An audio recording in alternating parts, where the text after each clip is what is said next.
to come and explore and be inspired.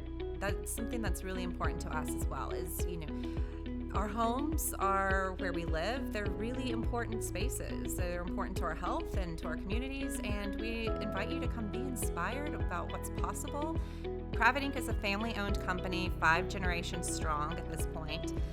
The company was founded by Samuel Kravet. He was a Russian immigrant escaping the wars and the pogroms in the early 20th century, and he immigrated to New York with his sewing machine and his sons.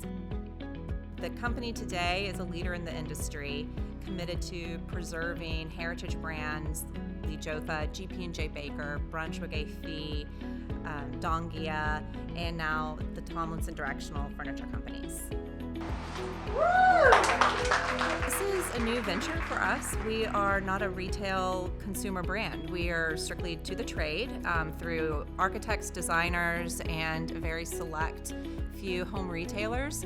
Furnitureland South is, the largest and the best. And so for us to be forging this partnership, it's bringing 2 great family businesses together to serve the home industry.